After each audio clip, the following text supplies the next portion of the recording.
soft landing on the moon. India is on the moon. Screen पे देख सकते हैं कि हम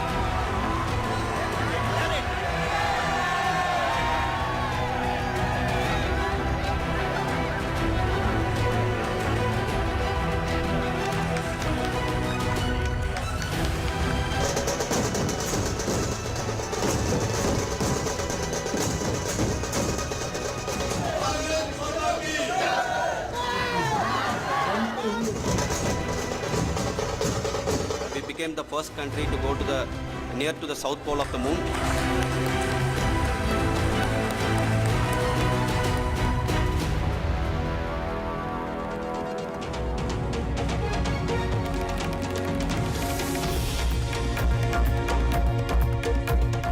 Good evening and welcome. An incredible day for India with the moon mission Chandrayaan 3 making a successful soft landing near the moon's south pole, bringing cheer to a billion hearts and propelling India into an elite space club.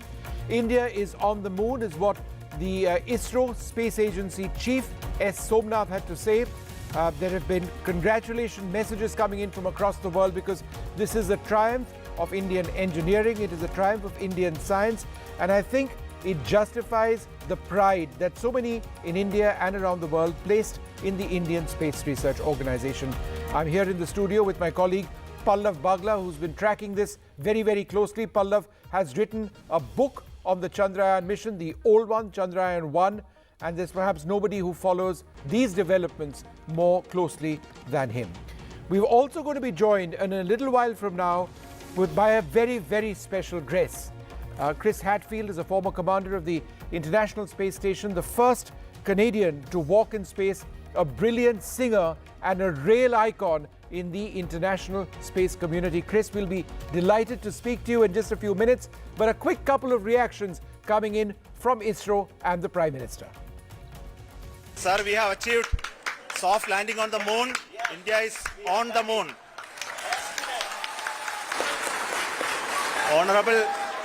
Honorable Prime Minister called me and conveyed his greetings to each one of you and your family for the wonderful work you did in ISRO. Thanks to him for the support that he is giving to us for missions like Chandrayaan 3 and the missions that are in the offing. I want to tell you, and I want to thank you also for each and everyone who prayed with us in the last many days, who wanted this success to happen in ISRO. I thank all those people in all around the country and maybe beyond the country for their blessings and wishes and affection that he has given to each one of us for doing this work for the last so many years. India is now on the moon. Friends, on this joyous occasion, I would like to address all the people of the world, the people of every country and region. India's successful moon mission is not just India's alone. Our approach of one Earth, one family, one future is resonating across the globe. This human-centric approach that we present and that we represent has been welcomed universally. Our moon mission is also based on the same human-centric approach. We can all aspire for the moon and beyond. मेरे परिवारजनों, चंद्रयान महाअभियान के ये उपलब्धि भारत की उड़ान को चंद्रमा की कक्षाओं से आगे जाएगी. Well, we are certainly all celebrating over here. Chris Hadfield, thanks very much for being with us. I think it's a great occasion, not just for India, but the international space communities that have really been looking at this mission very closely. In simple terms, why is it difficult to put a lander into a soft landing on the surface of the moon, or for that matter, in the future, possibly a planet? Thank you for having me on. Imagine if you got in your car and you put it on sort of remote control and asked it to drive all the way across India and then up into the mountains. And then when you got within the last few hundred meters of your destination, if then you had to close your eyes and hope the car was going to properly get into a really narrow garage. I mean, it's just so complicated to build the technology that will allow all of those things to happen.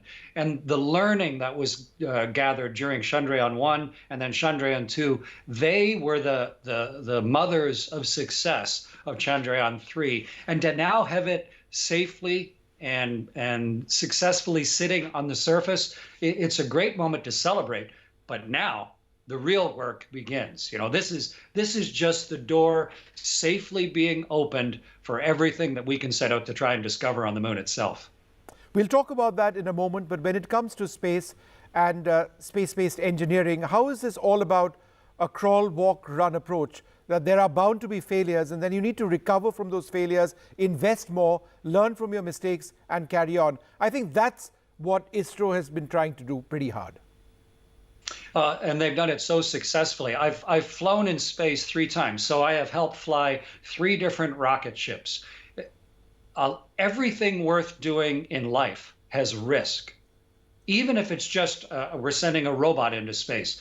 But if something's worth doing, then your job is not to be afraid and not to cross your fingers, but to figure out those risks and be willing to fail over and over again as you try and get closer and closer to success. And there were so many thousands of simulations that ISRO ran.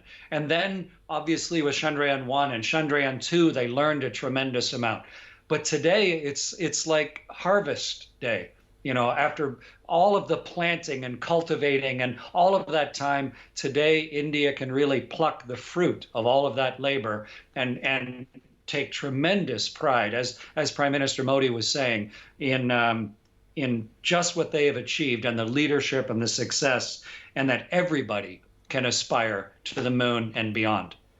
Chris, you know, Chandrayaan 1 detected the presence of water molecules on the moon, in the atmosphere of the moon, and therefore there was a sense that a lot more needed to be done in terms of a deep investigation.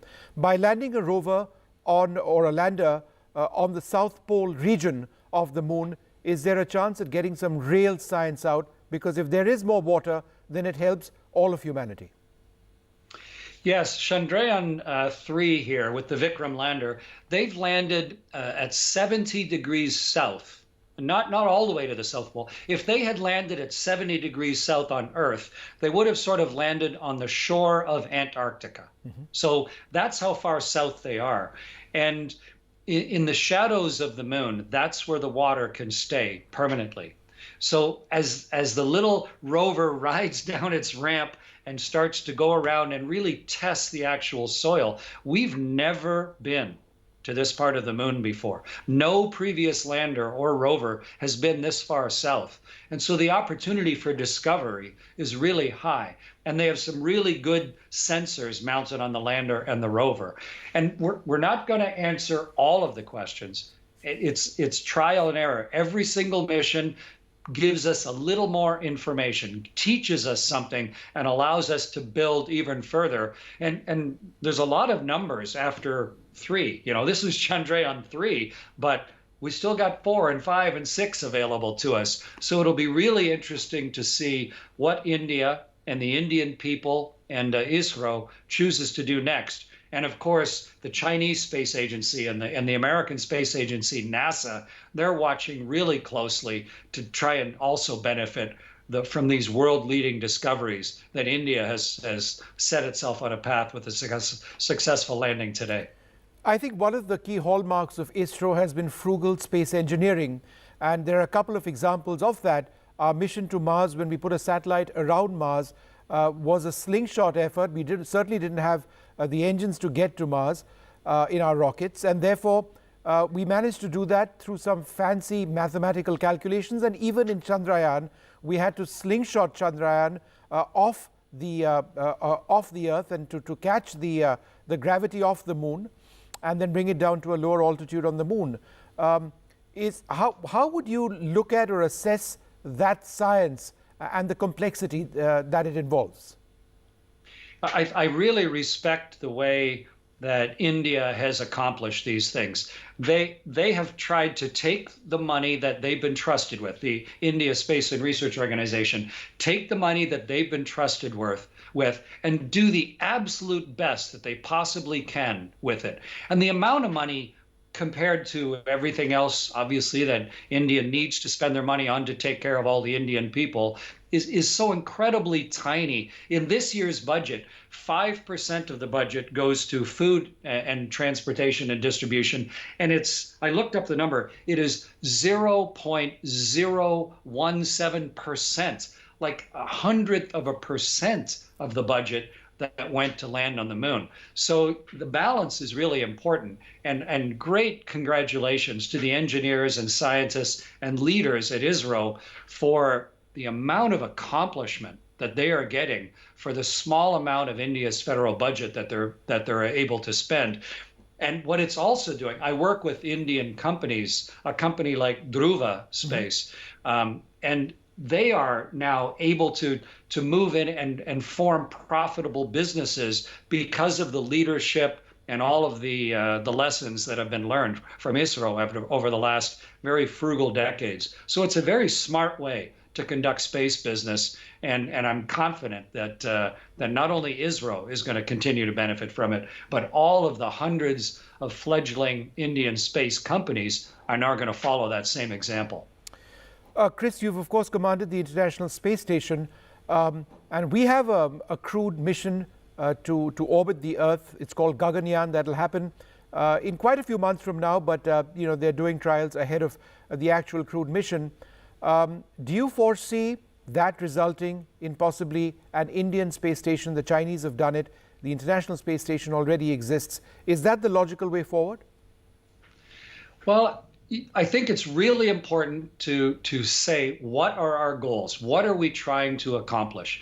I think for India to have the capability to launch their own citizens into space, it's sort of like 100 years ago, should India have the capability to train their own pilots and to fly their own airplanes? Or should we let the other countries benefit from that, for all the benefits of building and creating the whole aerospace industry? And so what should India's role be? To have the capability to not only train astronauts, but also to build spaceships that can safely take people to space and back. That is a really important step. But you're right, where do they go next? Should they be part of some other country's international space station program, like the ones that I went to? Or should India maybe build a small space station sort of as a learning tool and a laboratory in orbit? Or should India choose, like was signed recently, to be part of the Artemis program? And now a very proud and leading part of the Artemis program, having landed on the moon, more of a partner than just part of it. And maybe that may be the way that after India has had a chance to get their own astronauts into space, they can now cooperatively work for Indians to go to the moon, orbit the moon, and eventually, just like Vikram, to put their feet onto the moon. All of that is what's coming in the future. And all of that took a really big step today with Chandrayaan 3. You know, I found it interesting that one of the ISRO scientists today actually said that they will target Mars in the future. We've had a satellite of Mars. NASA's got a couple of really incredible rovers down on Mars. We followed those missions very closely. But the technology for landing is obviously a lot more difficult, a lot more sophisticated. But again, on the basis of having soft landed on the surface of the moon, do you believe that that is an important engineering achievement which can lead India to perhaps thinking about getting a rover or a lander onto Mars in the future?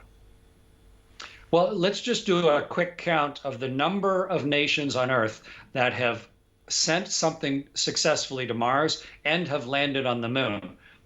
I mean, it is a tiny little number, right? It's 4 out of the almost 200 nations on Earth and in all of human history. So if you're looking at which country now may next be able to take those next steps, people to the moon, but also safely landing and exploring Mars. I mean, India has set itself up very well to make that a next objective. And Mars has an atmosphere. Yes. Mars has a weak magnetic field. Mars has abundant water on the surface. And so if there's any place in our solar system that might have had life, to see if we're alone or not, Mars is the obvious destination. So the moon is important as a learning and stepping stone, but obviously the long-term thoughts are how can we eventually get more complicated robots and eventually people to Mars? And it seems crazy, but India landing on the moon, that seemed crazy just a few years ago, and yet here we are. Absolutely. It's been wonderful speaking to you, Chris. You know, you're a hero for a lot of us, and I keep listening in to that wonderful YouTube video of yours singing in the International Space Station. Absolutely incredible. It's wonderful speaking to you. Thank you very much indeed. Congratulations to everybody at ISRO and everybody right across India. It's a very great day. Thanks very much. Pallav Bagla, what's next? Pragyan rolls out. When? Well, what next? Celebrations and more celebrations. I've had a long day and I'm loving every moment you haven't of it. answered my question, Pallav. I'm going to come to Pallav chooses to answer certain questions, not all of them. I'll come to your answer. I was watching you right now, you know, tweeting someone or sort of messaging someone to get an answer, and you aren't sharing that. See, hopefully, even before we complete this show today, Right. the Pragyan should roll out of Vikram Yep. and be on the lunar surface.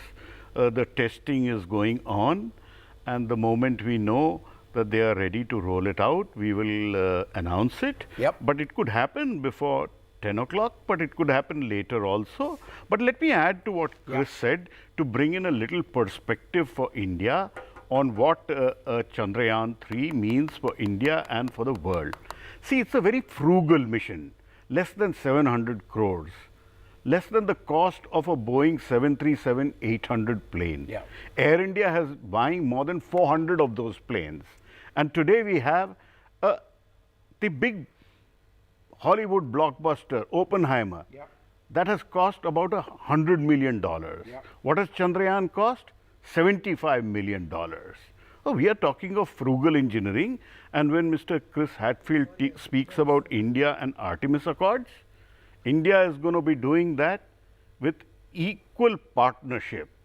America needs India equally in Artemis as India needs to be part of Artemis. They can't get such low-cost hardware and software anywhere else in the world. Right. So during Artemis program, India would be a very big partner. And just Look forward to for it. the benefit of our viewers, the Artemis Accords, which India have signed when the Prime Minister was there in the US a couple of months back, aims to focus on the peaceful use of space. And that's what India's goal is right now, to work with other partner nations, the peaceful use of space, and build up the collaborations which already exist. Dr. N. Vedachalam, Founder Director, ISRO Inertial Systems Unit and a former Director of the Liquid Propulsion Systems Center, joins us. Shomak Roy-Chaudhury, former Director of the Inter-University Center for Astronomy and Vice Chancellor at Ashoka University, with us as well. Annapurni Subramaniam, Director at the Indian Institute of Astrophysics. Dr. P.V. Venkatakrishnan, former Director Materials and Rocket Manufacturing at ISRO as well. So as you can see, we've got some of the best minds as far as space is concerned in this, in India. Shomak Roy-Chaudhury, what in your mind was the toughest element of getting that lander onto the surface of the moon? Well, two things. One is the get over the failure last time. And of course, well, thank you very much for getting Chris Hadfield on the show. He's a hero of mine. But he also said that what the failure was actually the stepping stone to success this time. And so getting over that was a big thing. And there was a lot of minds that came together. And ISRO took the help of a lot of people who looked at the various aspects of what went wrong last time. So that's one thing. And the second thing, of course, after people discovered what went wrong, one of the major things that it was very clear was that the choice of the place where it would land was a very important element. So the thing had to be redesigned such that a lot of the decision had to be taken in the last stage, on the lander itself. So as you saw, the lander hovered around a much larger area than last time, and then figured out the terrain, because as we know, the far side of the moon, there aren't too many plain areas. There are a lot of craters and a lot of rocky areas and high mountains and stuff. So you really have to find the right place to land. And so you saw a little bit of AI working at the last end, where the high resolution images, the lander had to figure out where to land. That was, I think, one of the absolutely nail-biting moments in the end, but also one of the big achievements of this, the last bit of this mission, which actually was successful. Dr. Vedachalam, would you like to speak about that? Because I do believe that in just the seconds prior to the soft landing, there was a small correction. It was done by Vikram itself before that perfect soft landing on the surface of the moon. There was a great deal of artificial intelligence associated with the Vikram lander. Yeah, first of all, let me join with NDTV in congratulating Team ISRO for this grand success, and it has brought pride to our beloved nation.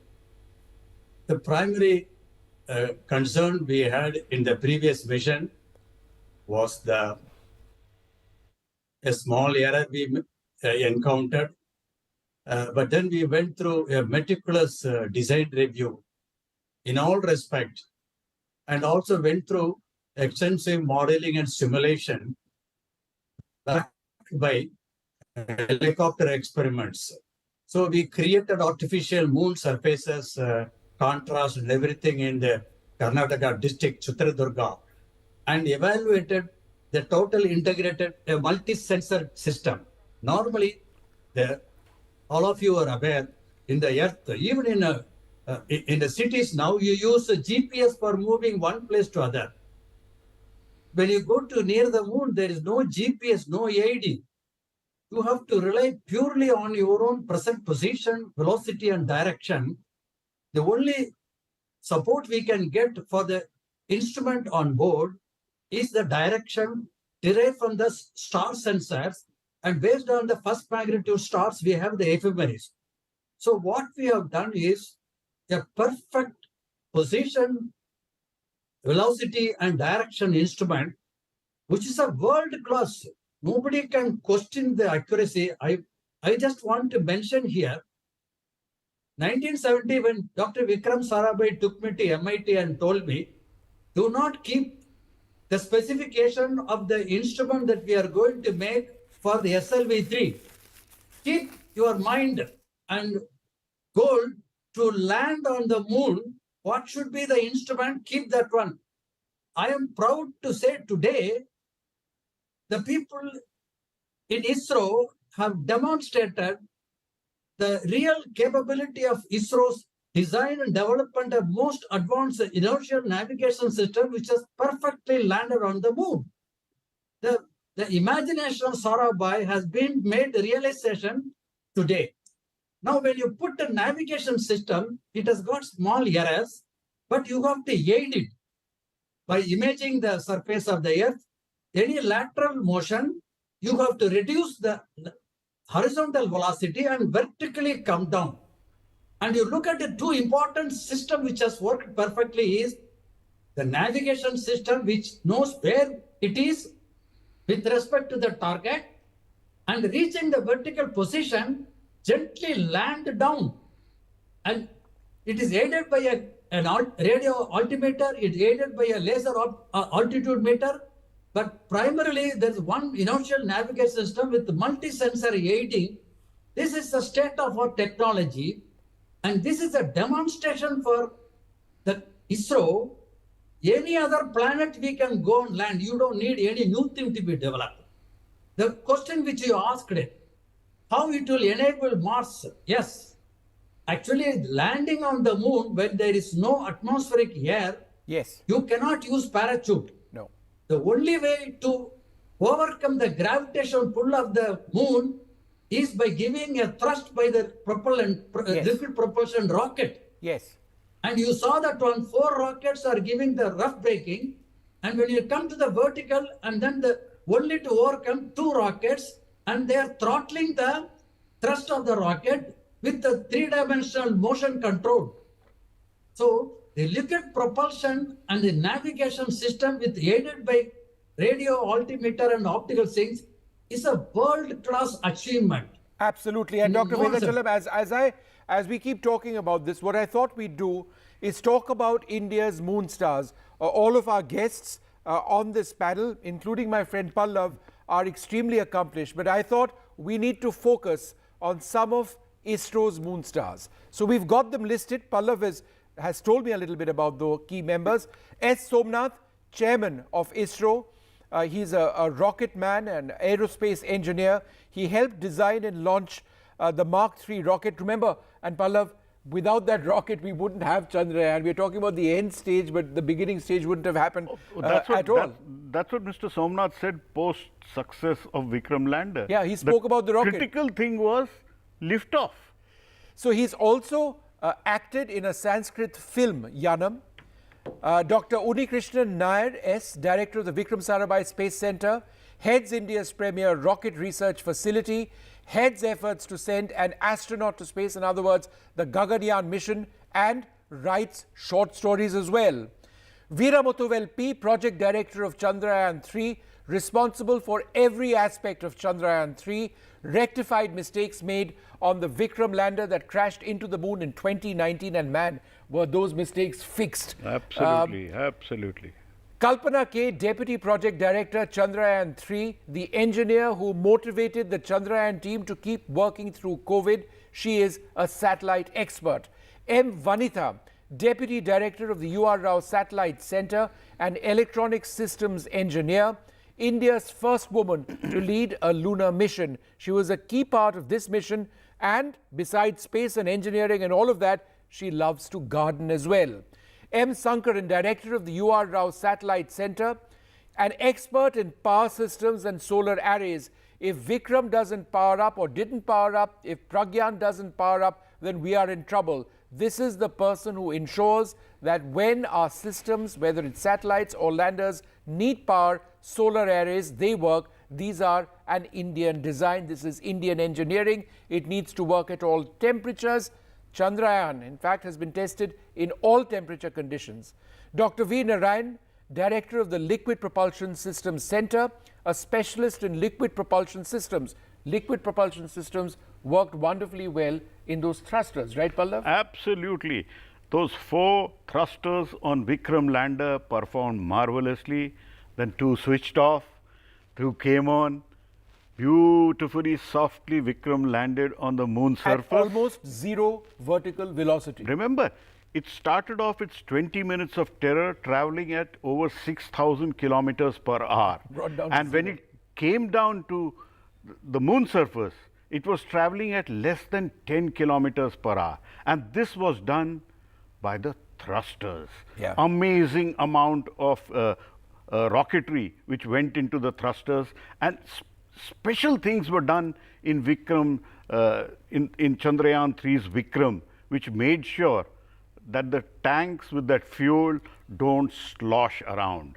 That was the beginning of the problem for Vikram in Chandrayaan 2, the sloshing of the liquid fuel. That was controlled, we got it right, and what a glorious moment it was. A few more details about Dr. V. Narayanan.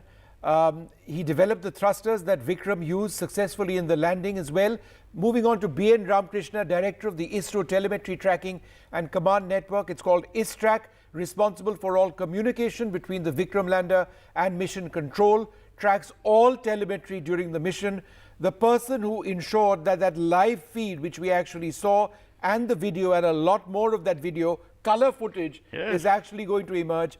He helps in all of that. Remember, there's a big bandwidth which ISRO has ensured takes place. So while you may not necessarily get a 5G signal in parts of your home, we will be getting a lot of footage from the moon. Think about that for a moment.